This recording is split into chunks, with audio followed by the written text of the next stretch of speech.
Ladies and gentlemen, mesdames and messieurs, welcome. Two-Bit Podcast is the name of the channel. At the end of the day is the name of the show. I am your host, Jason Marinchuk, and I am joined by this week by Semiogogue, the author, the content creator, the man with the plan. I don't know where I'm going with this. Sometimes just words just follow. We are here today to talk about the spirit of the vengeful son, the name that I have given to the incoming spirit of the age, which I believe is the essentially the offspring of the tyrannical father and the devouring mother of the ages that have preceded it. We can think of the tyrannical father being the spirit of the age of the early 20th century up to about 1950, 1960. The devouring mother being the spirit from the 60s on up to about 2020 or so, and now the spirit of the vengeful son coming in after them to do what he is going to do. I believe it is he is going to be trying to reset the table a little bit as awareness of generational betrayal and a spirit of anger. But we shall see. Semiogogue, welcome. Thank you very much for having me. And you are certainly welcome to call me Oliver. It's for quite some time now. I started the channel, and it's the cobbler's children have no shoes. I have a background in marketing and advertising, and I chose that name, which what's the etymology of Semiogogue? Oh, it's just a stupid riff on demagogue, but semiotics, semantics. It's from Greek sema, which means sign. So it's it's a play on words about discussing Marx's signs and significance to the unwashed masses. But it's a channel, and everybody started calling me that. So but Oliver works too. Either one is fine, whichever you prefer. Oliver. And thank you very much for having me on. I first heard about this idea of yours. I was talking to King Pilled, and I'm sure all of your audience is well familiar with him. But I had him as a guest on my channel. Enjoyed speaking with him very much, and he threw out this idea of the vengeful son, which, as I understand it, is one of yours. And I rather liked it in the sense that we would see some sort of reaction in terms of the generational cohorts going forward to things like the longhouse, as well as some problems with the masculine roles as well, not just their absence in the longhouse, as it were, but also some failures, some delinquency in terms of the masculine figures that came before us playing their necessary roles. So yeah, I dug it, and I'm happy to be here to talk about it. Although, of course, this is your thing. So I've attempted to get up to speed on some of the stuff you kindly shared with me beforehand. And I've, tried to work out some of my own thoughts, but I'd say it'd probably be of use to me if you could sort of go a little bit further into this, and maybe we can bounce it back and forth if that fits with what you had in mind. Absolutely. Here's the thing: is that a lot of these things I call intuitions, I quite often think they're whispers from God. Sort of as the noose kind of clears a little bit, and I get a little insights. So, but I can only develop things so far, and that's why I like to onboard people, have people come on the show and kind of toss things in their lap and see what they do with it. If nothing else, it helps clarify things in my mind, and also I think this is how sort of memetics work, right? Idea memetics work from the idea that as we kind of take a core concept and start to build it out and stack it out and see what other people accept and what they reject, and where things lie. That's not just part of a conversation or a dialogue. It's part of just, I think, how ideas are formed and they get strengthened. Sort of you gotta strengthen the steel somewhere. So I'll put it this way. I was listening to Pete Carones, friend of the channel, talking with Paul Fahrenheit's late in 2023, and I think they did one or two shows about the spirit of the age. and what that meant, and certainly talking about spirits of the previous ages. And when I was listening to them, I think it's dealing with this kind of concept that I think people think that wokeism and that kind of those elements are the sign of something starting, and I believe is actually the symbol of something ending. It's like the last gasp of something. And then I started thinking about, okay, well, what is that? And the term "the devouring mother" I think had been popularized by Jordan Peterson, but it certainly does seem to fit that 1960s, let's say, um, civil rights kind of movement where things definitely changed, and we live in a different world because of it. Now, you're about 5 years older than I am. We're both, born in the 70s. We're kind of baked in this stuff. We don't really have a good version of what came before. And I happen to be raised a lot by my grandparents, so at least I had that element of simply knowing that, look, this wasn't always the case, right? People weren't always this way. There was something else that came before it. And so thinking about that and how it seems to fit the sort of devouring mother archetype laid out by Jung. I know you've used the term smothering mother, which I actually like as well. It's that idea of let's say the inverted mother, where she loves her children so much that she has to kill them to protect them, that she smothers them, that she degrades them, that it's almost like everything she tries to do to show how much she loves them hurts them in some way. Yeah, and is it Munchausen syndrome? Is Yeah, that the one with the parents or a mother that invents illnesses for their child in order right. to keep them dependent? Yeah, I noticed that myself in a long chain of matriarchs to some extent. Certainly with my grandmother, not strictly speaking exactly that, but what always struck me as a sort of well, how shall I put this? It seems to me that with and none of this is to derail where you're going, but this seems a good No, spot to no. stick a little parentheses in. You just With jump in. Here's the thing, Oliver.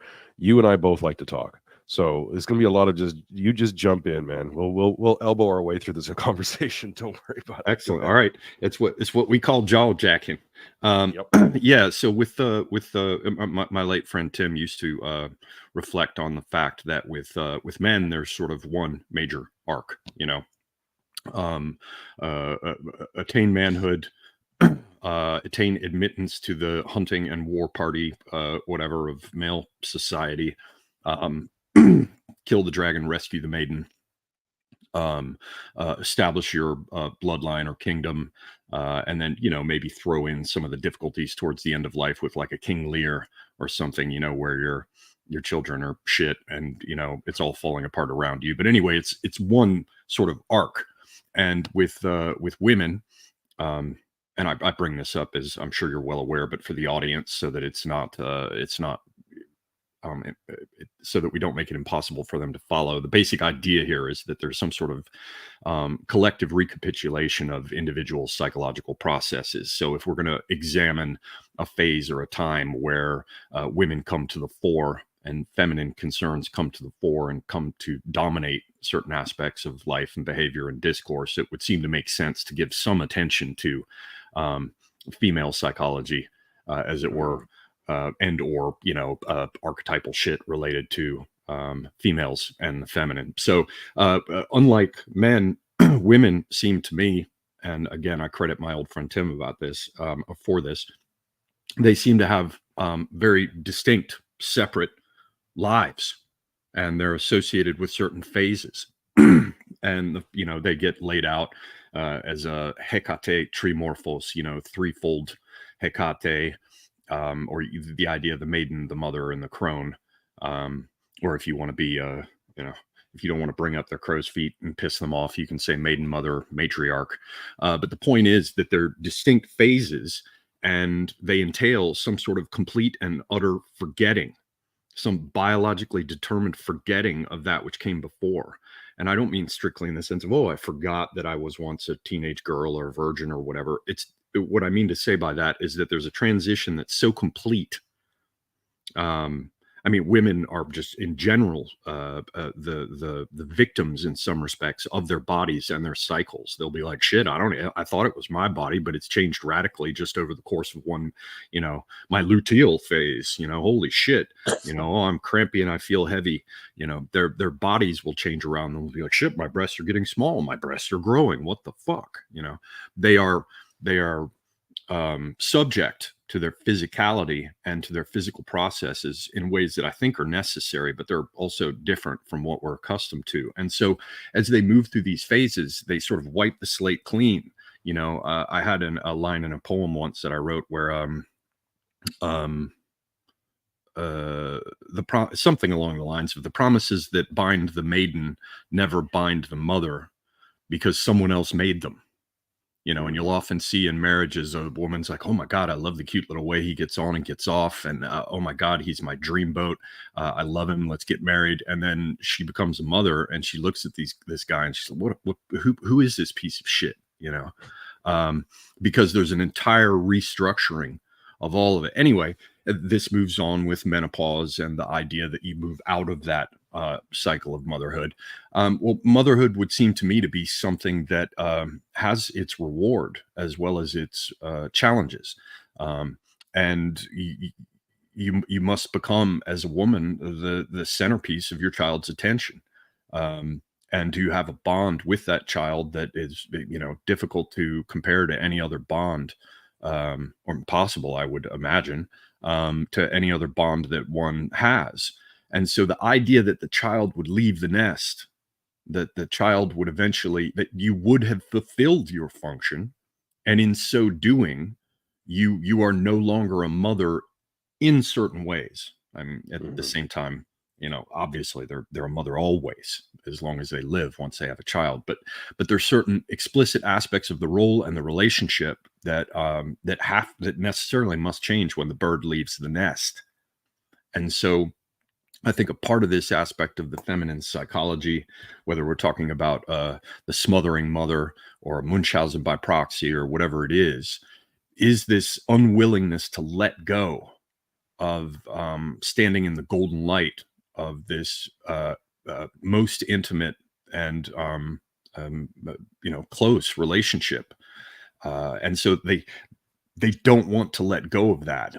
And so one thing I would throw onto the table as you're laying all of this out is, how might that aspect be reflected at the broader level, of society? Well, I think so, just to give a bit of clarification, because we're talking about spirits here, and the spirit in this sense is, you can say it's a zeitgeist, it's an egregore, it's I'm sure there's a psychological term, that mass psychosis, or mass cultural phenomena, mass cultural thinking. We can see it in the same way we talk about generations.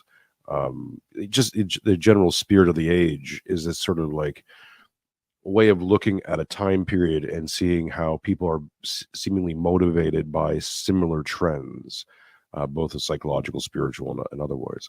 Now, if you're someone like me, if you're religious at all, then you can actually start thinking of these things as actual spirits. Like these are things that are using us as almost a host to kind of work their will upon the world. But either way, you could, all those ways of looking at this kind of work. It's the same kind of phenomena, depending on how you want to approach it. But I think what's happening here, I pinpointed it at the start date as sort of the revolutionary spirit that got defeated essentially in around 1848, when the revolutionary spirit had taken over, obviously, America, France, Great Britain, to a certain extent, Haiti, sort of that big liberalization movement that kind of got beat back in the mid 19th century in Italy and a few other places, because they had strong monarchs, or they still had semi-strong monarchs. So it didn't work. And instead of picking up their toys and going home and admitting defeat, I think the revolutionaries of the revolutionary spirit just decided to go dark. and inverted, in a sense, understood that the only way it could win is to defeat Christendom in the West, and so reverted to sort of an inversion of these models: the father, the mother, and the child, which forms a trinity, um, in these sort of psychological spirits. So if we go back to the beginning of the 20th century, we see this rise of the tyrannical father, and I've said, I use the image of Saturn. Uh, uh, I forget what his Greek name is, but essentially, devouring Kronos, his children, right, devouring his children to keep them from being more powerful than him, or to replace him. And I feel that there's a lot of that going on too. Like, to put the blame a little bit squarely on my grandparents' generation, you kind of have to wonder, like, how do the boomers become boomers? Like, and I get it, all this wealth and all that stuff, but it's like there's a failure of the father there too. Because part of the role of the father is to pass on not just skills and abilities, but a sense of dignity, honor, responsibility, these bigger concepts that are lacking in a whole generation by and large. It's like, how do they get there? What's going on? Right. And if you look at a lot of people, like my grandfather's era, a lot of those men had lived through, been born right around the start of one World War, Great Depression, Second World War, served in there. They were emotionally damaged, emotionally distant, uh, in some ways quite violent or abusive. And that led to that sort of sense of the devouring mother coming in the 60s of wanting to protect her children from that tyrannical father. And there's always some truth in it. There's always that seductive truth that these things are real. Like, Kronos is eating his children. Like, you got to do something about that, right? But instead of trying to defeat them or redeem the father, his children are kept from him, are fearful of the father, are made to be fearful of men in general, of the masculine spirit, or to believe that the masculine spirit itself is toxic, wrong, bad, never to be expressed. And when it does, in any shape or form, it's almost like an abuse to the mother.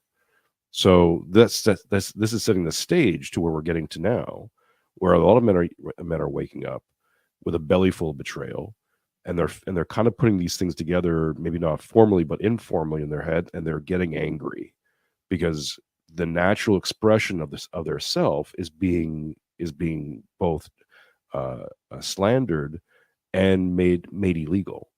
And I'm like, this is not going to hold. You can't make human nature illegal for very long before it starts bubbling out and lashing out. And I think that's where we're getting to now, where we're getting to a spirit of total violence, which won't be just kinetic. It'll be across the board. So GameStonks is an example I use. Like, one of the main guys from GameStonks was interviewed and told, hey, if you keep holding these stonks, I won't get into the whole what that is. Research it if you don't know. I can give you a basic rundown of it, but happened in 2021 through a bunch of anons who basically bleeding out a hedge fund. And so he was told, like, if you keep holding these stocks, you'll lose all your gains. And he's like, I don't care. I'm doing it to hurt them. The hedge funds, because they're the ones who hurt my dad. You have Elon Musk telling the establishment to go fuck themselves.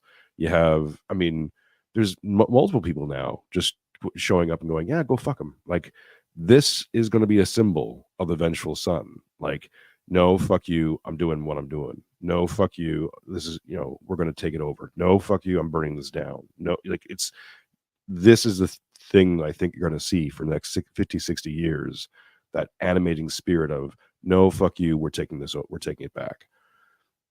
I know that's a lot to throw at you, but you asked for it. So what can you do with that, Oliver?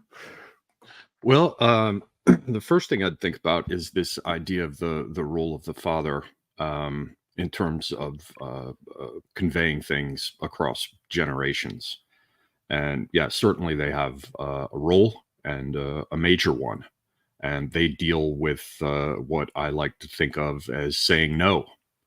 They're the ones involved in saying no meaningfully, like the no that has the line. in the sand with it. You can wheedle at your mother, and then there will come a point where your mother calls the father in and he says no. Likewise, the father is the one charged with violence, with managing that.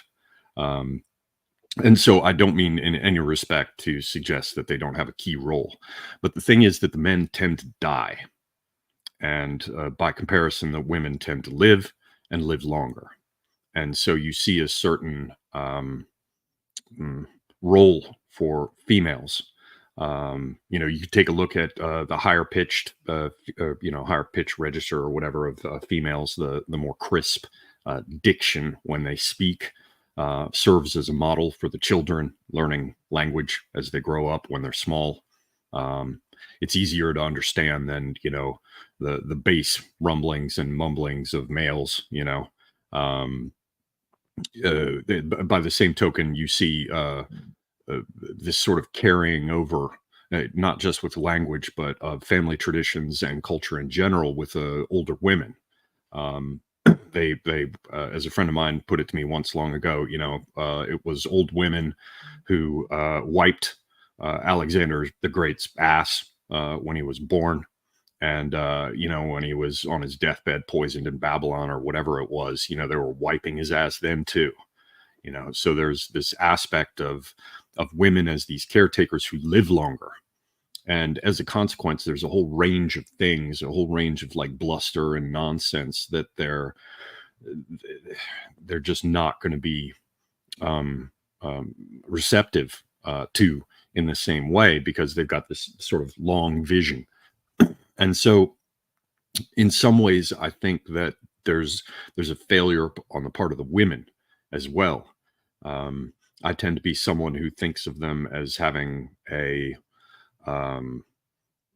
very, very important role to play in ensuring that culture is transmitted, whether it be a familial one or the broader one. And to me, it looks like there's a massive failure on their part. Now, with all of this, it's difficult to say that these are just spontaneous human reactions, whether at the individual or the collective level, because we know the degree of manipulation that's been pushed in and the way in which it's been crafted as a kind of simulacrum of what it should be. Like we all see the constant attempts to make of all of this pathological altruism and the other self-destructive behaviors that are being promoted. They come in under the sheepskin of Christian charity and things like that. So I'm not saying that this is just something that women chose to do, but I've always been rather disappointed in what I felt was their obligation as well. Though we're all responsible in many respects at the end of the day. So yeah, the feminine thing I wanted to underscore more, but coming around to the idea of a generation that is apparently in many respects reacting. I thought about that, because for people who don't know, we went back and forth a little bit where you were helping me to find my footing in terms of what this topic was and how to go into it. So I thought to myself, let me think of the individual people that I know of that grew up under like real live fucking dragons of dominating, smothering, or otherwise devouring females, and men in particular who came up under that. Because, again, perhaps we can draw some sort of parallel between the individual reaction to this condition and a broader cultural one. And the first thing is that if there was a man around, then the father of the child growing up under a female of this sort, the father was the first victim of her in certain respects.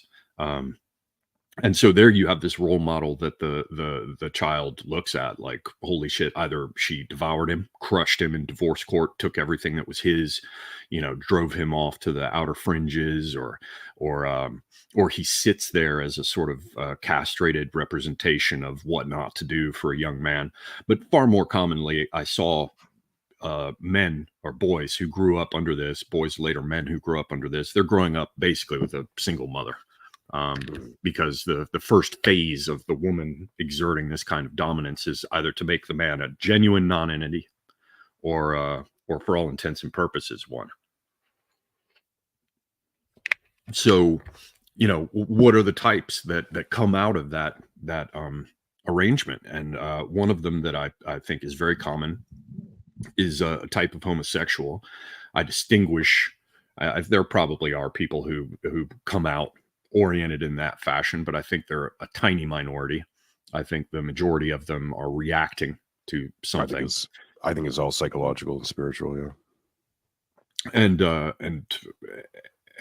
yeah, so I would tend to agree for the most part.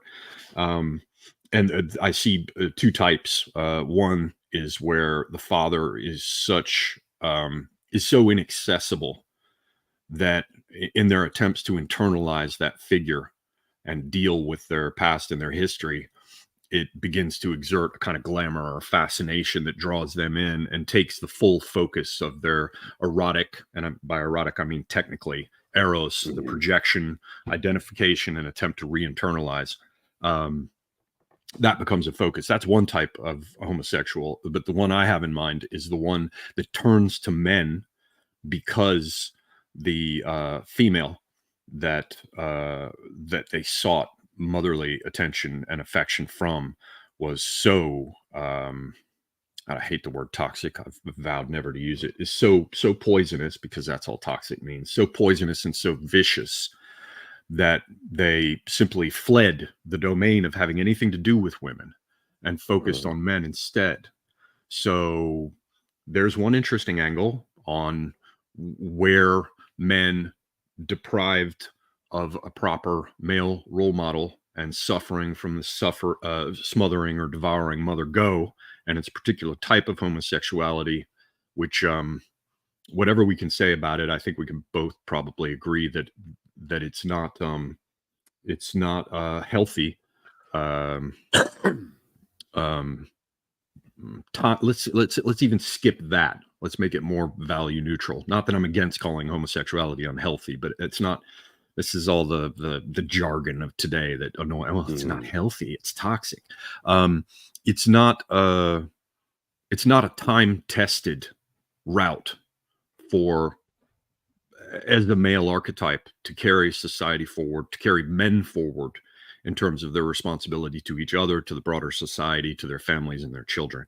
And so I think that's one outcome at the individual level that I think sucks generally. Another one is a sort of gangsterish, the acting out child with the absent father that's always getting into trouble, and the cliche of pushing against all authority and attempting to say, you're not the boss of me, this kind of thing, which I think we can see.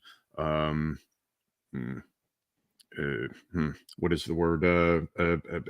Distilled, crystallized in some fashion in the idea of the fatherless black who grows up without his dad around and thinks that the bitches need to be slapped around to keep him in line. And, it's kind of the pimp, right? Bitch, I slap your ass. Shut the fuck up.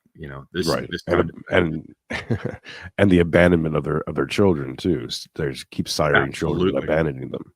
It's the way I'm seeing it too is that the vengeful, these are all inversions of, let's say, divine archetypes. So we would say that the vengeful son would be the inversion of the prodigal son, and the prodigal son is the story that Jesus lays out, and I'll just truncate it here. Is the son who leaves his father's fields to strike out on his own, sort of in defiance, with full pride, saying, I don't need you, I don't need your lessons, I'm going to go do my thing, I'm smart, I'm powerful, I can do my thing. And then after a while doing that, it leads him to ruin. He wishes to return to the father, but he feels guilty, and his shame is preventing him until he meets the father on the road, and the father embraces him, and that gives the redemption to the son. So the prodigal son comes home, right? That whole story arc is important because right there was at the But the apex of that story is redemption. There has to be redemption. And without redemption, without the father embracing the son, there can be no redemption. So the story arc is incomplete. So the son rejects the father. The son strikes out on his own, finds himself unable, being a poor model, but doesn't have the acceptance or the redemption of the father. So then he just continues the spiral of bad fatherhood. How do you get the situation, I think, in America with a lot of African Americans? If you listen to Thomas Sowell, and you see, like, there was this transition again in the 1960s, right, where suddenly you had sort of upward mobility within the Black communities, and you had some sort of like almost parallelism there, and then it got the rug got taken out from under their feet by very well-meaning, very high-minded academics and liberal politicians of the era who, I'm sure some of them had their own machinations, but let's just give them their due and say that they actually really thought this is going to help. Because the spirit of the devouring mother was at play, all their help turned to harm. So they're trying to baby or trying to almost treat these people like children. What do? They smother them. They remove the male. They remove the male aspect from the society, right? In some ways, I think African Americans, especially for America, is like, women are sort of the readers of the vibe. I think a lot of African Americans are social vibe barometers as well. Like, you can almost tell where things are going in America kind of by looking at the Black community. they're like the canaries in the coal mine a little bit. The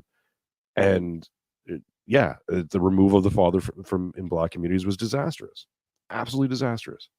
There's no modeling going, and there's no redemption to be had. So they just continue this cycle of abandonment and abuse, and they can't get themselves out of it.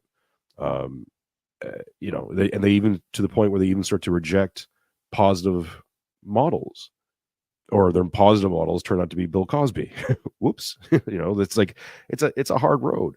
But now, of course, it's happening across the board in pretty much in white society now in the West is following suit, where this is what Evola warned against about the niggification of America or the West. It's like, when you would start to adopt these trends, you are going to become like this, and you don't want to become like this because you're susceptible to these harms. I think Evola is doing his own thing with that, but I think you get my drift. It's like, Girard talks about the externalization of modeling, and that you always need to have that model in order to substantiate, to know how to want what you want, and how to be in the world. And if all your models are inverted or corrupted in some ways, you're just going to continue that corruption. And that's kind of what gets us to here now, where people are starting to wake up to the idea that things aren't as they seem or as they should be. Yeah, well, perhaps one quick observation, and then another thing to sort of add to the heap of things under consideration. One observation is that, you see that with Black American culture, with the the boots that are quite intentionally, fashionably worn, pulled on, and unlaced. Which brings to mind, of course, the idea of your dad coming and saying, "Tie your damn shoes." No, I don't wanna. You have the business of the trousers down around the knees, in some cases, held up to assist in this theatrical presentation of immaturity and inability to actually work. Through all these suspenders or belts or whatever the hell they use to keep their pants at that height, with their underwear showing, literally showing their asses. There's, of course, no belt used to hold those trousers up, which goes back to very old rituals of cincture. In the old days, it wasn't crowning. It was to be wearing a belt of office, to be girded. And to be girded in that fashion meant that you had certain obligations. And that's where we get gird, guard, garden, garth, ward, warden. they all come from this sort of etymological fountain of the idea of an enclosure that's protected, and the belt represents that, and that's indeed why we have it as a symbol across many cultures of as a symbol of manhood. So in Central Asia, you have the honor belt, which is a wide belt with a huge, often gilded, but sometimes silver and yellow buckle. You have the idea of the big Texas, belt that's worn.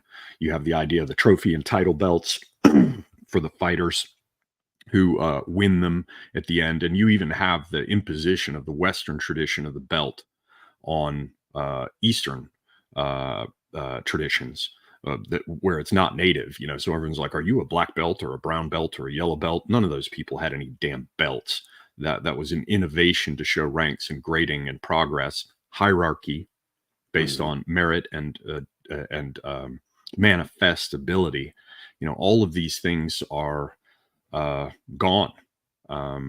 They're in the figure of the reactionary infantile child that shows its ass, that doesn't pull its pants up, that doesn't have a belt, that if you had to run from cops with your pants down around your knees and your boots unlaced, you'd be in real trouble. If you had to operate machinery and some dangling piece of clothing got pulled into a belt or rollers, you'd be pulped. It's just it shows an inability to do anything except wander about showing one's ass. So I wanted to throw that in. And the defiant child, like you see this with toddlers, and it's one of the things you have to kind of train out of toddlers. My daughter's going through it now, where they're like little goats testing the electric fence, and quite often they'll just do the opposite to see what happens. So you gotta to see your response and to see what the limits are, right? So if you have a culture that is essentially taking on the petulant toddler, who's been babied to the point where they're actually becoming like toddlers and having toddler-like responses to societal norms, well, there you go, right? Like, this is the result of that. And you maybe can see it more clearly outside of your own grouping, but I think that's why it's important to start now this sort of to invert the inversion back into something how we have to start modeling the thing that we want to see. And in many ways I think that means taking on the story of the prodigal son, in this case the father being, let's say, the church, or Christ, or your chosen religion, or even your own father, to come back to the father, right, to be redeemed by the father, and in our case to redeem the father himself, right? Not God, but our mortal fathers, that we need to redeem them in some ways through our own lives and through the lives of our children and subsequent generations. That's the task in front of us. I think that if we're successful at doing that on any level, we begin to flip this table back to its proper position. And probably not for us, but it'll be for our subsequent generations, which is, I think, is as noble of a cause as possible. But anyways, that's almost end thoughts that I'm putting in here. The chat's going off here, folks. I want to keep up with everything, but it's being duality brain is difficult. If you have any things you want to say, if you want to ask any questions, please send us a super chat. $2 gets you into the members only. I have right now a talk that I had with Dave, the distributist, in there that'll be premiering next Friday. So if you want a sneak peek of that, it's $2 to join. Links in the description below. Patronage is always appreciated. Like and share and subscribe. Make sure you hit the bell. YouTube's been playing weird things with my view counts as of late. And unfortunately, this is the platform that I do most of my major stuff on at the moment. So, help us along any way you can, and much appreciated. Okay. Housekeeping done. Now, further thoughts, Oliver. We spent a lot of time on the Devouring Mother. I'd like to get your thoughts on the vengeful son himself. As I laid out a little bit earlier, we're starting to see elements of this, and this idea of the totalizing violence that I think is going to start coming down the pike, where it's not going to just be physical violence, although I think there'll be plenty of that as well. You're going to start seeing violence of all kinds, of just, let's say, maybe another word we can use is aggression, like real, almost juvenile, petulant aggression, but that kind that, if given a purpose, can be really deadly. Like I always said, the true WMDs of the world are men between the ages of 16 and 20 and 25, right? Like those guys, they're angry, they're full of cum, and you just give them a direction, and they will and tell them to go burn that down. They will do it. So imagine that kind of thing, but writ large across society, which is what I'm seeing. Which is why giving it purpose and direction is going to be a part of my life purpose anyways. Yeah, let's see what you can do with that. This idea of totalizing violence, specifically around betrayal. There was something else I was going to add to that, but I've forgotten. It'll come to me. I think that's enough for you to chew on. Fair enough. Yeah, I think violence is an issue, and so we have to look at where, at least once upon a time, there were societal institutions purpose-built to contain, mature, and direct those inclinations. And first and foremost among them is the military. And I think that the military in general is something, and it's perhaps, as they say, counterintuitive, but the lack of consideration of the military and what it actually is something that I think is a real problem in our circles. I've done a few videos on this, the distinction between the civil and the martial. And I've never, I mean, this could of course be simply that I haven't looked properly, but I have never, which is often the case, but I've not seen anyone really dig into what I will present now, which is this distinction between the civil and the martial. You have a whole bunch of people who are into, admittedly, nicely fitted and attractive black wool uniforms, whether they favor the mid-century Italians or the mid-century Germans. There's this idea of getting your shit together and getting in line and cooperating, so that this bundle of sticks is stronger bound together, right? Whether you're a Rome bro, and you like the idea of 12 or even 24 lictors marching in front of you, or you're some species of of a national socialist or whatever, there is what I think is an understandable desire to see discipline imposed, because expecting it to manifest spontaneously out of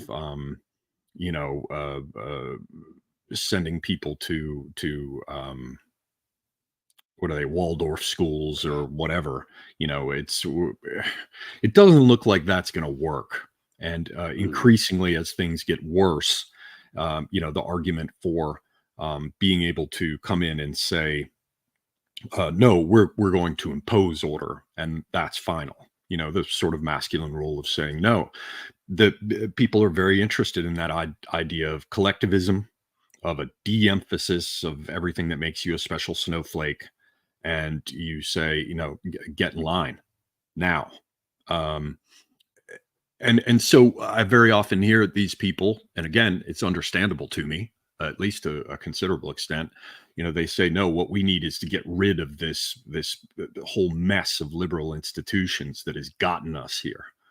And I won't go into this now, but the obvious observation, and it's one I've made many times, is every single form of government or compact not only can be subverted, we've seen historically all of them eventually are. So the idea that we're going to come in and impose some new political order seems to me a little bit absurd, or at least the idea that will be a solution in and of itself. I think it's almost laughable. Although I have friends with whom I've spoken, and they strongly believe this, and I still respect and like them. I don't agree. I think you've got to get You have to change the people, and whether or not they have any sense of honor, obligation, and the rest is what actually matters. But we don't have to get into that. I just wanted to set it up as it's an important thing that bears on this. So they say that we need to get rid of these liberal institutions and impose something that has more order and, this collective focus and the rest. And I don't know that people properly understand that with the appearance of liberalism and a liberal order and a focus upon the rights of the individual, you have a distinct division that occurs.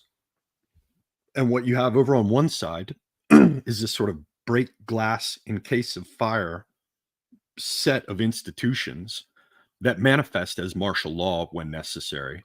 And you can go all the way back to the Roman office of the dictator. There's a terrible threat. Democracy sucks for making decisions fast. It's a mess. Impose a dictator who holds that office for a period of time until the threat is passed, or if it doesn't pass within the mandated period of time for that office, it's renewed, right? that system springs up on one side at the same time as you have like habeas corpus, and you have the idea of recognition of individual rights and all of that. If there's real trouble, we go into martial law mode, and you can have a drumhead court martial and be shot based upon really nothing more than an individual decision made by your commanding officer, within the UCMJ or more broadly the rules of war. But I mean, look at all the things that come with the military. One, you're not a special snowflake. You all dress the same damn way. You could never have that mustache. You've got to have one of these weird little rapey mustaches that the military permits, where it doesn't touch the bottom of the nose. It doesn't touch the lower lip. It doesn't go beyond the margins. I'm against this whole thing, but just on premise now alone. Yeah, absolutely. Don't touch my mustache. A man being, having his mustache taken from him. No. But the point is that they impose order. And you've got, as strict as they can make it, or once upon a time you had as strict as they can make it, hierarchy, and you've got insignia that indicate whether or not you're supposed to obey or command upon sight. You should be able to more or less work out how it works with the chains of command. So we've had this institution that appears, and we all forget that. And so everyone's like, yeah, well, I really want this thing to deal with emergencies that would be highly collectivized, and you would be forced to get in line. We need to get rid of this liberal system. I'm like, no, wait, we have both of them here. And the very emphasis on all these liberal standards means that you have this much more ancient human organization that's kept there idling as an entire parallel system of government. Now, we don't call it that, and we talk about how there's civilian rulership or control of the military and the rest, but this thing sits there. The problem is, coming back again to the point, which is, how do we deal with this coming violence and all the rest? We used to have an entire parallel institution, break glass in case of fire, and that too has now been horribly subverted. And what I think is important to mention there, other than all the little, ramifications and tangents inherent in what I just said, is that the subversion of that institution, that's like, it's like if you've got the outer walls, and then you've got the central keep. They've been subverting the outer walls for so long that they're entirely unreliable, and there are 16 different gates that one traitor or another, is going to be invited to open, if they haven't opened it already, to the enemy on the outside, so to speak. But now the keep itself, the last bastion, the refuge, the more primitive social organization that idles alongside our normal institutions in order to give us a place to go in crisis, that has been subverted. And so you can extend that to other things like law enforcement and the rest, where, as I watch these videos, I'm like, did those people just freak out? Like 3 cops just freak out and mag dump all 3 of them on a person? Like I'm thinking about the old, men with hard hands who stay up at night to keep you safe, and these standards we used to have. I mean, yeah, maybe they would have shot him, probably, but they would have shot him twice or 4 times, maybe. or stepped around, grabbed the gun, wrapped them in the face with it, turned them over and handcuffed them. We have this weird thing of cops who are so highly strung. They're physically incapable of meeting the demands of their job. Many of them are women. They're terrified. They overreact. They obviously are operating in a state of fear that compromises their judgment. So not only has the military been subverted, but law enforcement as well. And so I don't know if I'm, it's certainly not any good news, but I think it's worth underscoring that the institutions that formerly existed to react to that violence when it was illegitimate and not sanctioned at the local level and the level of the liberal domain, the law enforcement itself. Not only are they incompetent, they're also in many cases evil, and in and of themselves have become a force for evil. When you take a look at, the FBI talking about how, American Christians are the greatest threat that faces the nation. Sorry, white American Christians. Not only is that a problem, but the military itself has been subverted to the point where one has to wonder whether we're even capable of defending our nation, to say nothing of imposing martial law and straightening things out here. So not only are we unable to react to everything that is now going on and that all signs indicate is coming, but we have lost the very institutions that train men to undertake these things, to wield violence responsibly, or as responsibly as one can. Well, I think that's the key, right? That's the juvenile lashing out thing that I'm seeing and that I'm predicting, is that this total violence, it'll feel very juvenile. It'll feel very reactionary in its sense, because it is, and because no one's been trained on how to properly use it. So it'll be lashing out at everything and all at once, and it won't be restricted by a church, by all these other layers of let's say societal pressure, morality that usually will keep this stuff in check to a certain degree. We don't have any of those. Everything's become corrupted to the point where, so when these things do kick off, and it's going to, I agree with you. I don't think the West, we're seeing this, of course, with Russia and Ukraine, is that the collective West can't defeat their enemies anymore. They can't even threaten them anymore effectively. Viktor Orban has come out and said, this year, God willing, we will be able to end the inglorious era of Western civilization. We can put an end to a world order based on progressive liberal hegemony.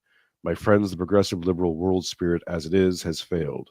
It brought wars, chaos, and unrest, economic collapse and confusion to the world, confusion in international politics, impoverishment of families, deterioration of public safety in streets and squares. Now, Viktor Orban, of course, is our man in Hungary. This is going to start happening. More and more people are waking up. This quote seems to be like right out of Dugin. Calling for the fourth political theory, like something beyond liberalism, breaking the liberal frame completely, because the liberal frame that we're caught in is just producing these inversions, these continual perversions, of not just the obvious stuff, but of the human soul itself, to the point where we're going to start to cannibalize each other. Both literally and figuratively. Like I look at Haiti and go, that's everyone thinks that these things can't happen here. For some reason, I've been like seeing a lot of I've just been directed almost to watching a lot of images from Myanmar from the 70s and 80s, and it's like that's what can happen. That's to me is like that's the image of the future, unless other things are done. If left unchecked, that's what happens. In the collective West. Here in Australia, there was 2 stabbings out in Sydney, one at a mall, another one an Assyrian priest was stabbed. And I said to my wife, I'm like, get ready, you're going to see a lot more of that. This is just the start. I think in counterbalance, what I'm seeing there's like groups like Gundo, and I don't know if you know anything about this. It's sort of a basic Gundo was set up very technocratic kind of stuff going on, but basically recruiting a lot of young men and programmers into basically designing a new defense military Yes, industrial complex. King Pilled Matt Erickson talked about this a bit. Yeah, and that's interesting to me because that's like taking the crown from the gutter in some ways of, we say the long march through the institutions is what the left did. What seemingly now the right or elements of the right is doing is just taking the head. So Gundo, for example, is deeply entrenched in building drones and new advanced military systems and all that stuff as a completely parallelism. And a lot of the people who are part of that group are talking about American exceptionalism, American empire. You have Eric Prince now going on a lot of these podcasts, making his voice heard. I think it's setting the stage for the rise of empire. So here's something that Matt's talked about as well recently, is that I don't think this is the end of the American empire. I think this is the start. Like the American empire hasn't even really fully come online yet. And we're going to start seeing in this multipolar world that Dugin keeps pushing for, that an American empire, a Russian empire, a Chinese empire, or an something China empire. I think you're going to start seeing these things come back because of competency crises, of demographic crunches. All these things are going to stack up, and in order to meet the crisis, there has to be a response. And I think the sort of age of empires, which may or may not happen in our lifetimes, but I do think is coming, will be the ultimate response to that. Yeah, it raises certain questions, certainly about competency and how it's all networked together. This fascination with ever more granular surveillance. The idea that real communism has never been tried, but now we have the tools to have the government controlled economy. Now we have the tools to monitor and shape behavior through things like social credit systems. I mean, certainly the forces involved do not seem to be centrifugal. They seem to be centripetal. Everything is tending towards uniting all under heaven at this point, as the Chinese would say. How that takes shape, I don't know, but there's certainly reason to believe that the U.S. is not out of the game yet. The question is what form this future imperial activity, if it transpires, will take. The degree of lingering belief in a multiracial meritocracy as the fallback position, right? Not as this thing that we need to march towards. It's we need to return to our ideals, which is, a lack of concern about racial homogeneity and an intense focus on bringing in the best and brightest. That part of it worries me. Because the Brits for quite some time, if you get into Quigley and ideas about the Round Table and these people, the Anglo-American establishment, these kinds of ideas, there are plenty of people who were trying to figure out what to do with the British Empire and the financial troubles that they were having, the quite significant ones, and how to deal with all of that. They talked about different classes that they could introduce, sort of Brahmins, and that Indians would be excellent for this, and under that imperial umbrella, we've seen, arguably under what I think reveals aspects of this imperial umbrella, we're seeing, importing all these technocratic Indian Brahmins, who are in charge of managing what we're allowed to say and how we can say it. So I have my own fears about what shape any such future empire would take. Yeah. And another thing to throw in there is the distinction between the civil and the martial is an old idea, that there is the realm of civilian activity, and then there's the realm of war and crisis activity, and that the two should be kept distinct, and that when reactions to crisis are green lighted, activated, that it should be for a limited amount of time, strictly defined scope, all of these old ideas. We've, as I'm sure I don't need to tell you or the audience, but just to tap it, we've been in a unending states of emergency now. Every damn state of emergency that they declare never ceases, and they just add new features onto it. I mean, by the standards of how we're governed, it's quite clear that they've turned on all sorts of states of emergency and never turned them off again, whether it's Foreign Intelligence Surveillance Act or the Patriot Act or any number of things that I'm not familiar with, doubtless in Australia and Canada. These things continue. And so another thing that we should think about is the idea of the state of war and the state of peace. We are at the same time that our fallback position of the parallel martial system has been completely subverted. And at the same time that we've declared states of emergency that have no expiration date, we have likewise seen an overwhelming of every aspect of life by a complete state of war.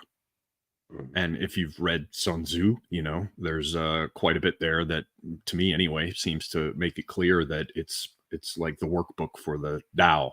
Like the Tao is the philosophical background, and the art of war is the application of that. And when you take a look, as I've mentioned in other discussions, at the collection of essays or papers gathered together, it's produced by the Chinese, called Unrestricted Warfare. You can see that they've embraced this idea of total warfare in all places at all times. It's not fifth generation warfare. It's not propaganda. It's not economic warfare. It's all those things and more, to such a degree that there's literally no place to go that is not a battleground. And all we need to do is look at how the relationship between the sexes has been weaponized and turned into when it appeared on the scene in the 70s, the war between the sexes. Now we've got the agitation of conflict between the generational cohorts, those damn stupid Zoomers, and the goddamn boomers, and Gen X, they just totally dropped the ball, the war within people's families, the idea that the children have to be protected by the state and taken away from the baleful influence of their own loving parents. The idea that we're at war with ourselves and our own bodies because I was born in the wrong body and have to have a new one.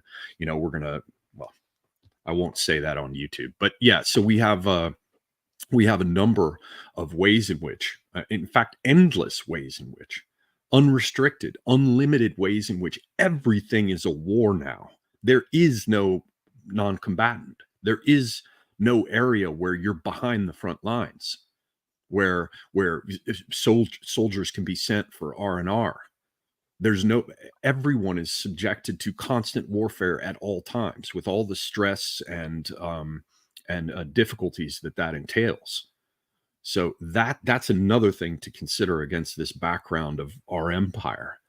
We have states of emergency that have no expiration date, that give a warrant or a mandate to the powers of the state to ever more carefully and more, in a more granular way, manage our behavior and our activities and direct our speech.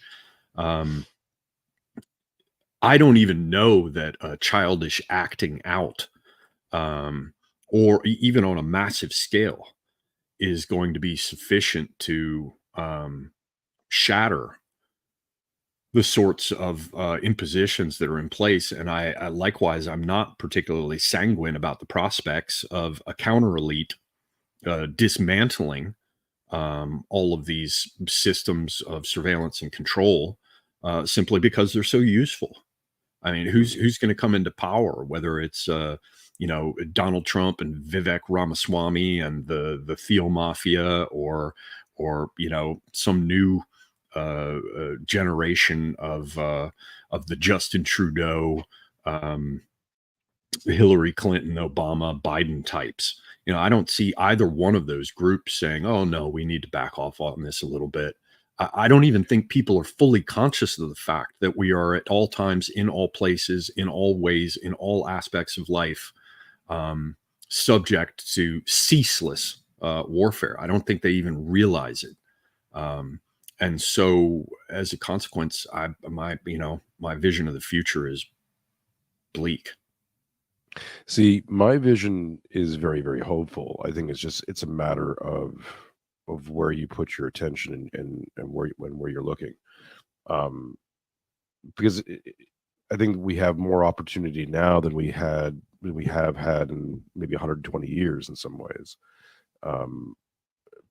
By being able to have these conversations and be able to see these things somewhat clearly, it gives us opportunity. And I don't think that I agree with you that I don't think anyone's going to abandon these institutions. They're going to just take them over and use them.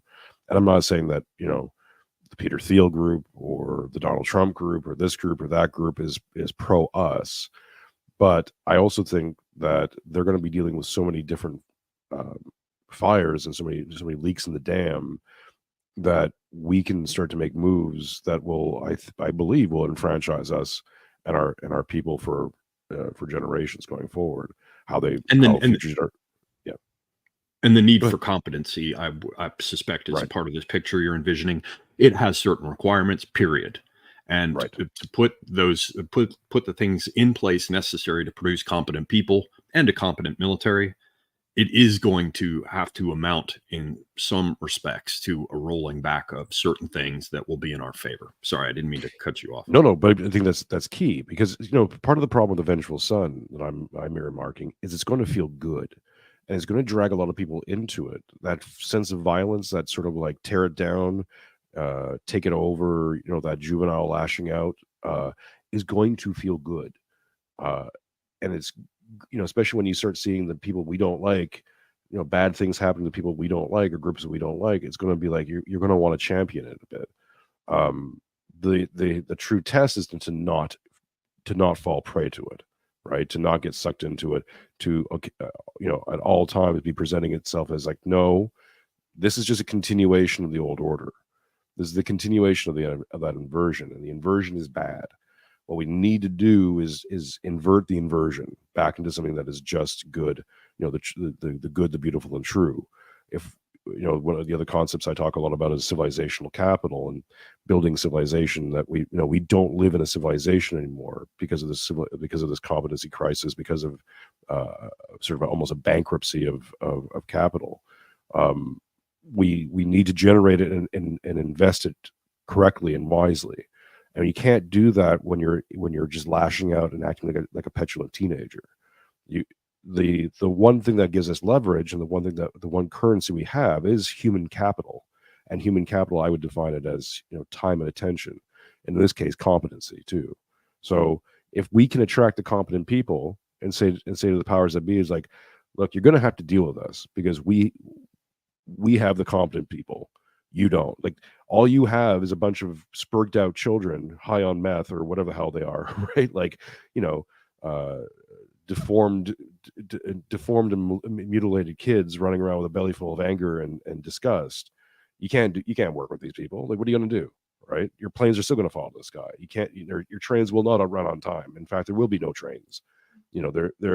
This thing that you want to do, that you want to go to Mars, Elon. Well, guess what, Buttercup? You can't do it with these people, right? Like, you're gonna have to deal with us on some level, and I think that becomes the forward leveraging. So, in terms of having a lot of high hopes, I do, because I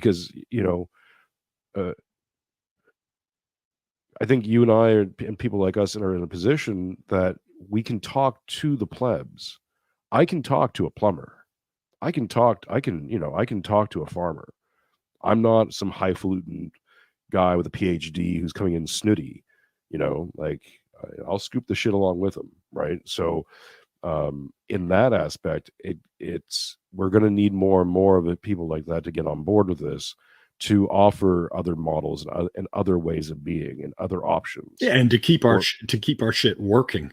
Yeah, right. Yeah, keep I mean, the I had lights to call on. this guy to replace the pump in my well. I don't know how to do that. I know more now from having watched him.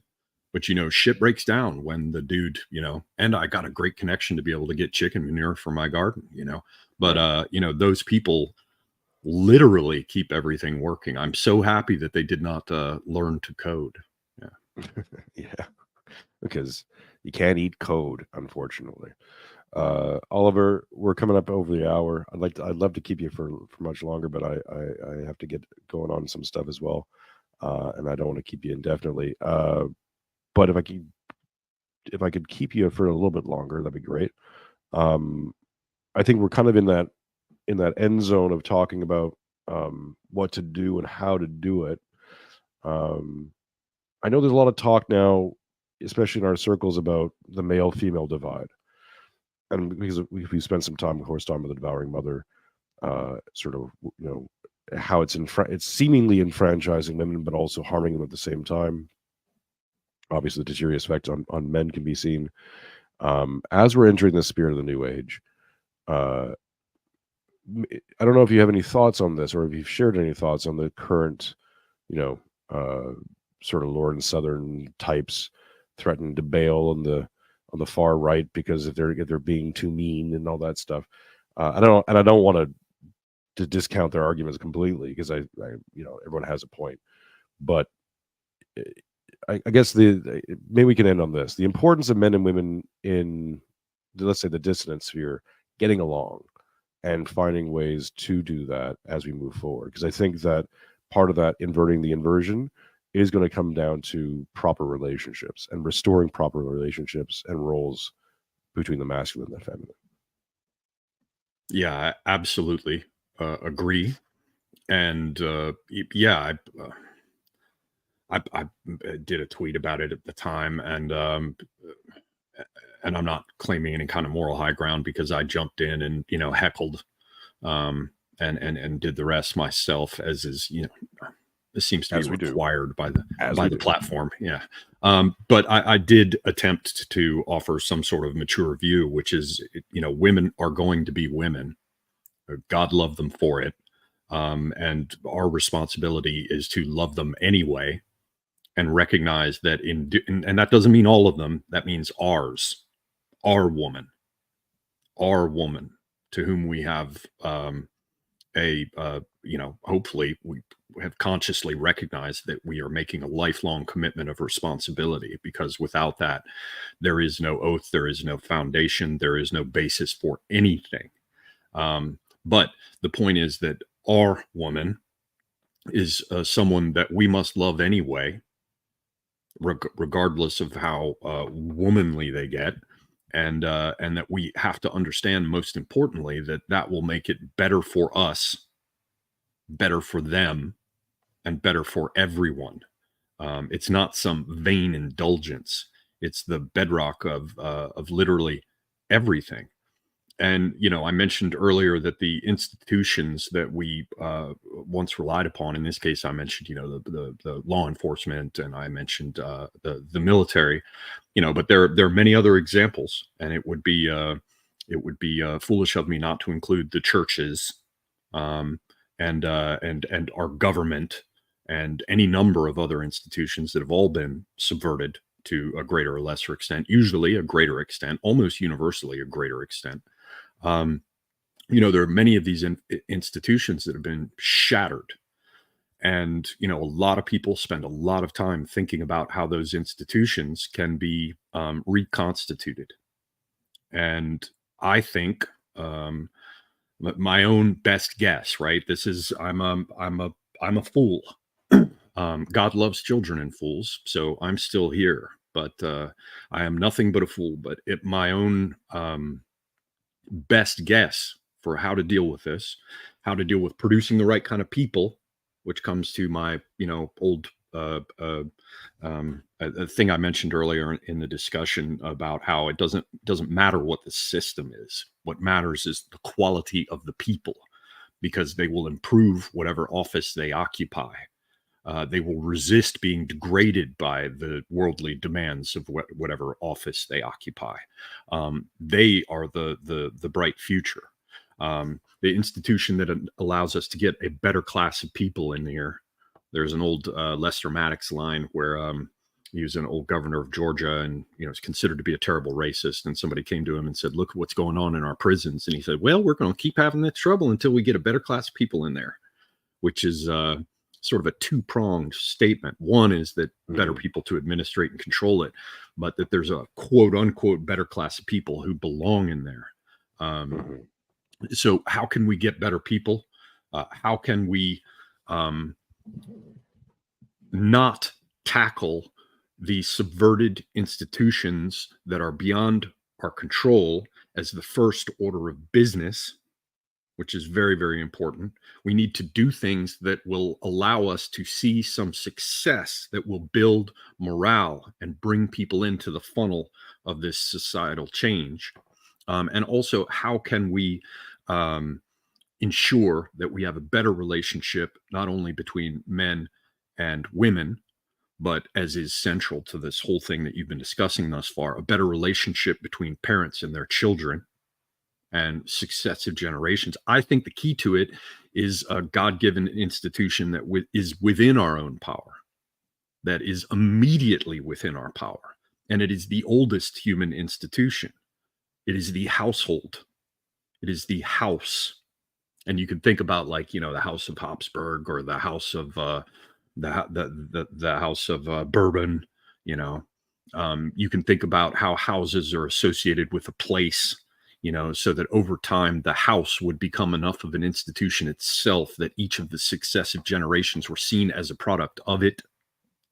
You can think about how the house produces a certain type of person, which you get with, like, one of my dearest and best friends. He comes from a family of artists. His father is a very famous artist. He's a gallerist. It's natural. Or families of dancers, where the children have been taught to dance from the earliest age. They develop a degree of skill that cannot be matched outside the immediate, intimate, and early begun domain of a house. And that applies, of course, to, whether you grow up shooting, or you're going to be a scholar and translator, or a doctor. The house, understood as the oldest institution, and the one that it is immediately within our power to establish, that, I think, is the key to getting out of this. And what makes the house is the bond and union between a man and a woman, localized in a place, and then extended outwards across a domain, which they recognize that they wish to see change around them. I got 2 apple trees out here that aren't producing fruit. I need to get another one in to pollinate. I've got a plum tree I need to do the same thing with. And in my mind, I see what will come when this landscape has been shaped around me into the garden it properly should be. And that's, I guess, what I'm trying to express is that rippling outwards of the compact between a man and a woman, localized in place. It ripples outwards across space, but it also runs across time as a lineage with certain obligations and responsibilities. And it allows you to make of your own bloodline an institution. Now, there are hiccups, there are issues, there are ways in which some families don't have offspring. There are ways in which, maybe your children are uninterested in the entire project. And that's just the nature of the game. Man proposes, God disposes. That's not within our power. But what is within our power, it's like there's an old thing in the Bible about a vine out of Egypt, the idea of this bloodline, and it produces its fruit. That is within our power to essay. That is within our power to attempt. And with mature attention, mature curiosity, not the vice of curiositas, but useful and productive curiosity and interest, we can rediscover what it is that must be done to make a house.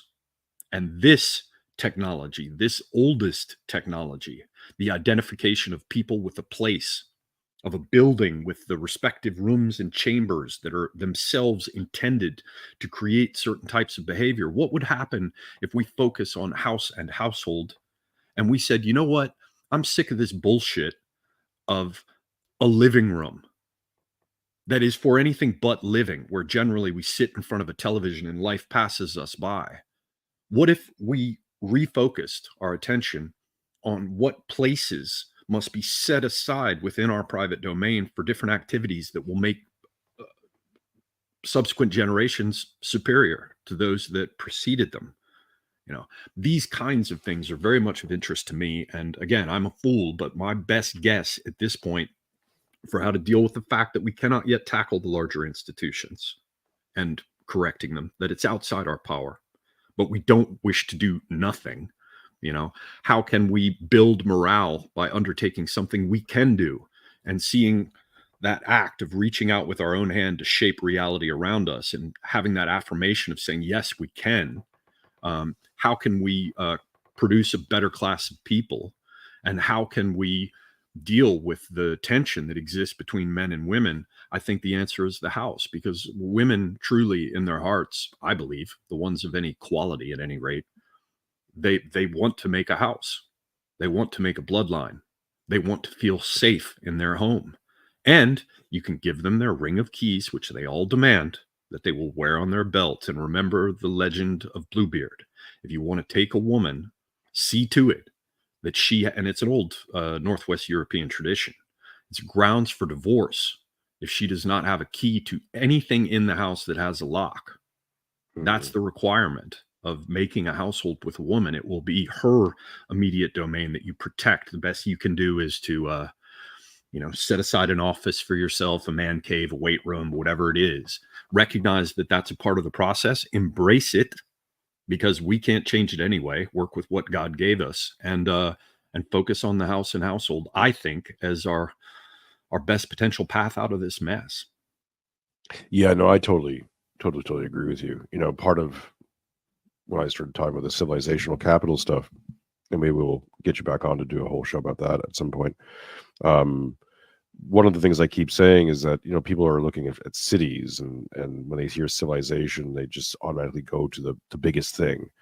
And I think it's important to keep the biggest thing here present to understand, you know, where we're at. But in terms of addressing the situation, it's like you have to start small. If you start on the desire to take over all these institutions and take over the state, it's like, okay, but you don't have the energy to do any of these things. Like, you don't have the ability, the knowledge, all these things are withheld from you. You don't have them. So we can, you know, come up with, you know, wonderful romantic poetry about these things, but it's like, okay, how are you going to do it? You know, and even if you take it, how are you going to hold it? And even if you can hold it, how are you going to invest and keep building it into the future? Like, there's deafening silence in the dissonant sphere when you get past the theory selling into actually, like, what are you doing? Like, how do you do these things you wish to do? I used to say it's a bitter white pill, in that our opponents are also suffering from the same situation, where they can project a lot of power and a lot of, like, we're going to take all your stuff and we're going to do all these bad things to you. It's like, with whom? Like, who are you going to send? Muck with the sub 85 AQ muck guy who's like, I can distract by jingling my keys? Like, what are we talking about here? Like, you know, if you guys can outthink me, like, that's on me now. Like, that's a me problem. So we're kind of in that period where I think people like to talk a lot of shit, but once they actually have to do the shit, then it's like, you know, everyone retreats back into theory. But like, as you're saying, if we start with the smallest unit possible, whether either that be yourself or, in this case, the family, there's your building unit. And then from that, what can we build? What can we do with this? But you first have to have that. And then from that, you also then have to understand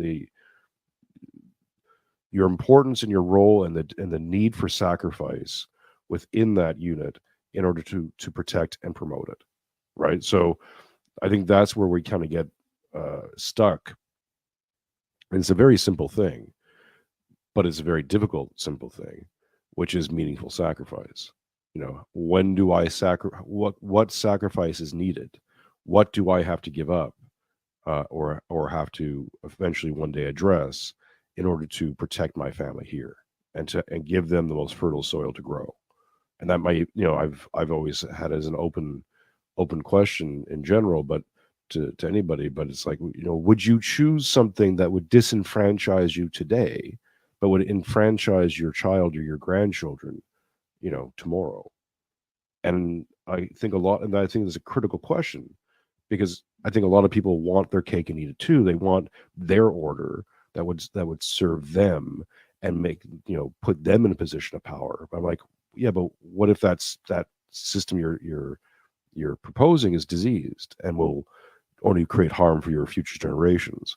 What if the system that's needed for them to thrive is a system that will hurt you, that will put you out of power, that won't enfranchise you, that will require you to do a whole lot of work, and you can cry it's not fair, and it's like, great, well, go back to kindergarten if you want fairness, but the rest of us adults are here to understand that yes, it's not fair.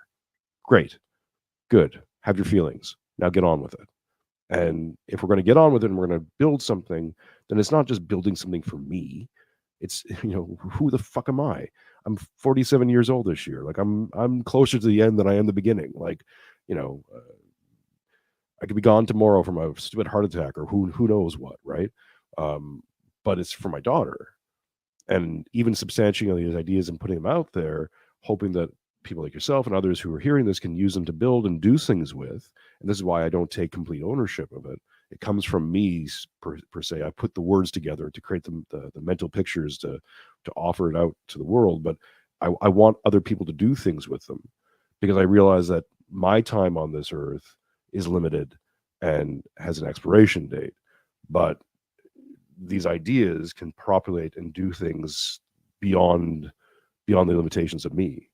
And I think that's one of the reasons I'm here, one of my purposes in life. But it's also, I think, the purpose of all men to adhere to something bigger and to plot a course into the future long beyond. It's Moses will never get to the promised land. You got to be something bigger than you, or want to be something bigger than you, or want to be part of something bigger than you. Because otherwise, that's how you get this meaningless, we're just going to watch Netflix and wait until like the boomer version of everything, like cruise ships for forever. Like I can't even imagine that. Yeah, it's rather repulsive to consider what's on offer. Yeah, I mean, and for people, first off, yes, I absolutely agree with you. Um, uh, but for people who think perhaps, and I've bridled at the idea, something bigger than yourself. I'm like, well, no, I like the idea of um, tangible paths forward. And I think that there is a place for pragmatism in terms of selecting a course. And I agree with you. So I'm not here saying, this contrasts with what you're talking about at all. But for those who, and again, I've done it in the past, bridle at this idea of, I must sacrifice myself for something greater. To do anything at all involves that, throwing a loop outward into time to imagine what is possible and what you can do. And, for people who are more interested in pragmatism, it's very straightforward. As I've mentioned in past streams, you've got the idea of, they'll always tell you this, I want a house, and they'll say, um, can it be good? How do they put this? They say, you tell them, I want a house, or I want fill in the blank, whatever it is. And they say, good, cheap, and fast. You can pick two, right? You can have it good and fast, but it ain't going to be cheap. You can have it good and cheap, but it ain't going to be fast, etc. I think it's important to look out at the possibilities and to envision things that you can begin to do now You know, an old friend of mine once upon a time said, yeah, you should plant black walnut.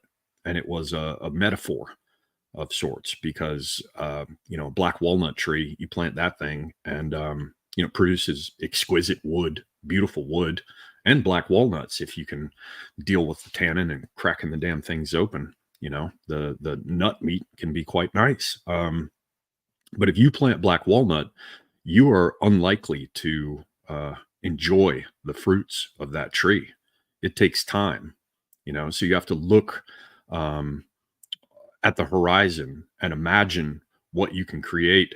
And in terms of the pragmatism, uh, again, you can have it good, cheap, fast, but you can only pick two of those options. And in the position of weakness and disenfranchisement that we are in, it makes perfect sense. We don't have a great deal of resources or a great deal in the way of resources. But if we can envision a future state with a clarity of vision and take advantage of the time in front of us, or if you know, like you said, I'm closer to the end than the beginning. You know, I'm older than you. But if one can envision and establish a path that can be followed by subsequent generations, and even if you can't do it within your own family framework, do it within the domain and realm of ideas, and you know, set your sights upon that thing at the most distant horizon that you can see, and you have certain advantages that appear because you are someone who plans across time, which means you don't need the same sort of resources. There's an old saying, you know, to shift the course of a mighty river, it's enough to move a tiny pebble far enough upstream, you know. And if you can imagine what that is, far enough upstream really just means upstream of the events that you wish to see become manifest. Anyway, I've belabored the point, but hopefully it's clear. You know, in the absence of resources, there is a strong pragmatic argument for looking further forward into the future to envision what it is you want and begin to make it move in that fashion. Yeah, I mean, I don't think you can belabor the point enough. Unfortunately, it's like one of those things where no matter how clearly you say it or state it or restate it, there's always going to be people who are going to stand there and say, "No, the evil Jews or this group or that group will knock your sandcastle down, and you know they'll take it all from you." It's like, yeah, okay, yes, maybe, possibly, who knows, sure. But to use that as the you know, raison d'être of not starting the enterprise at all, and to model basically ineptitude and sort of servile acceptance of you know, like it's like you're fearing being put in the gulag so much that you've actually put yourself into a gulag. So they don't have to anymore. You self-selected yourself. You know, you've put yourself on the train, on the boxcar. You're going to the work camp yourself in your mind.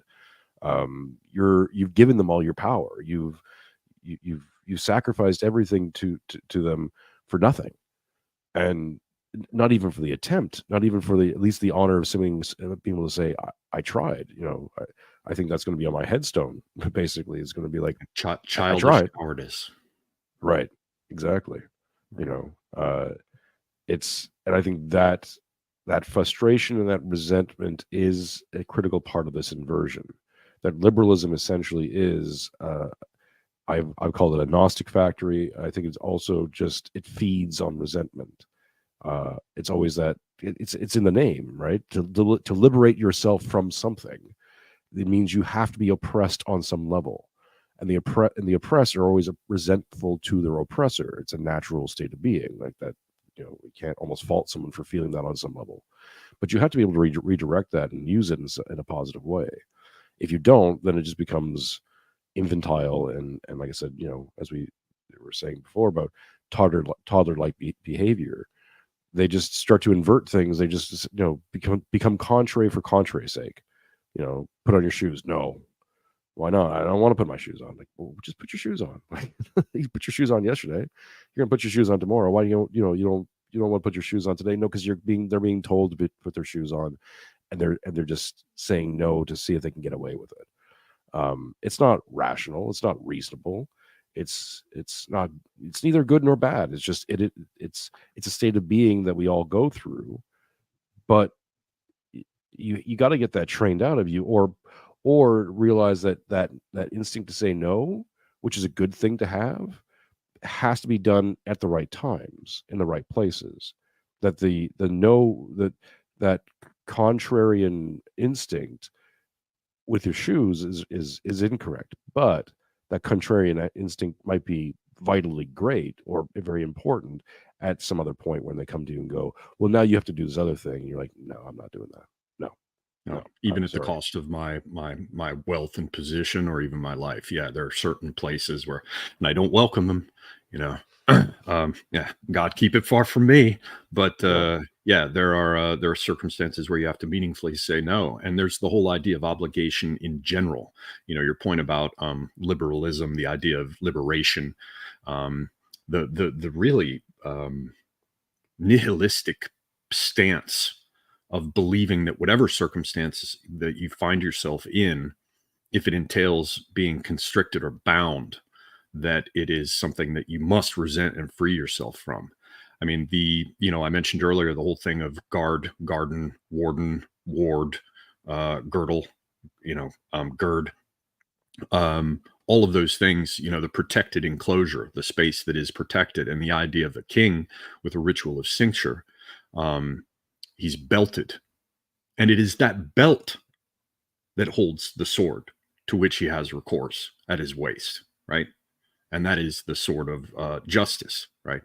There's an old thing from the Royal Book of Spiritual Chivalry. They say, when asked, what is the secret of the sword? And they say, it is answer, because the teaching in this book is basically a series of questions to which the answers must be memorized and thereby made a part of one's character, and probably had to do with initiation and sort of passing the tests, as it were. They say, when asked, what is the secret of the sword, the grip of the sword?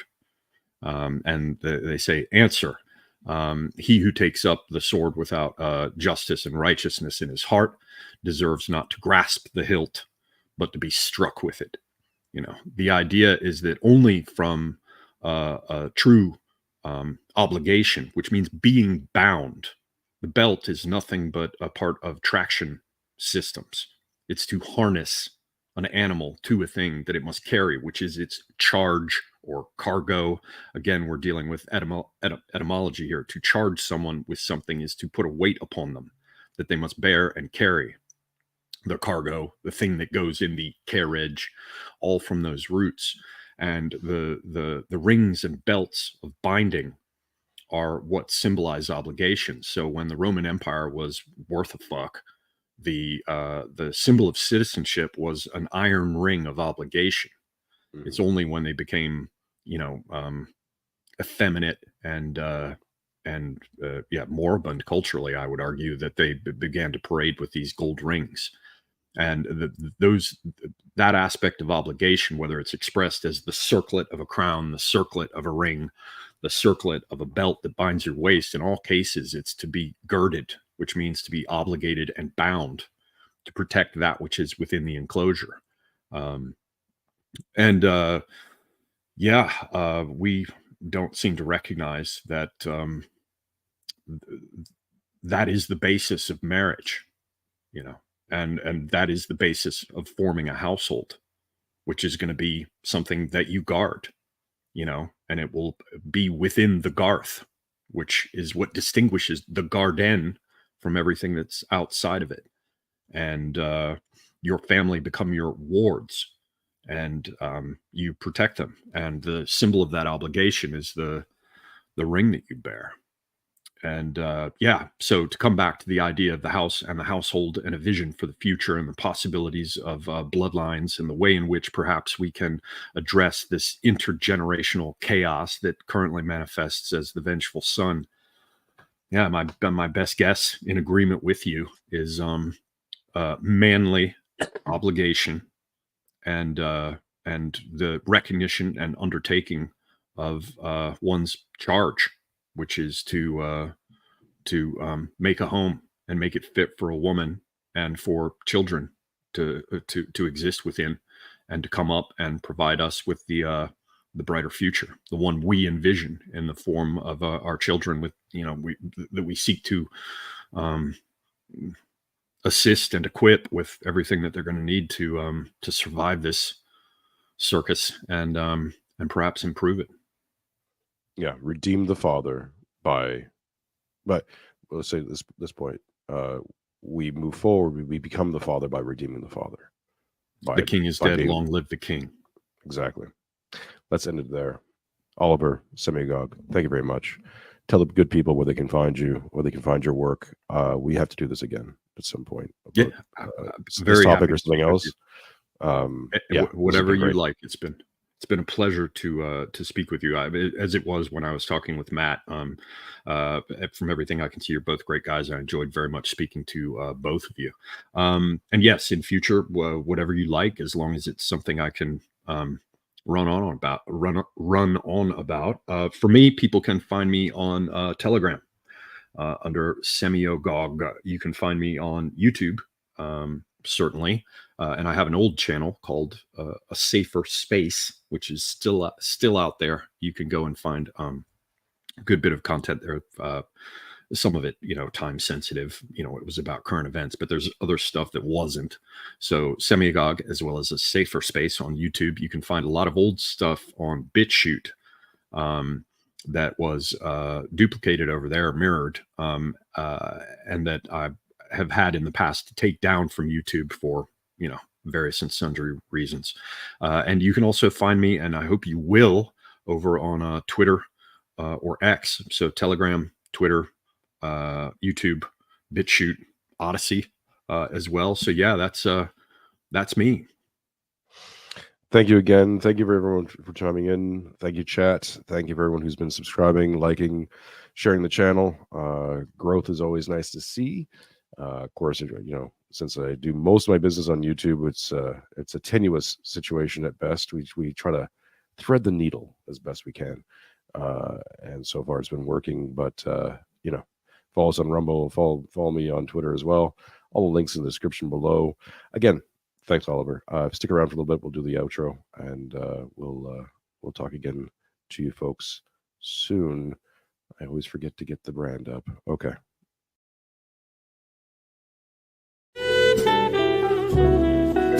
Thank you.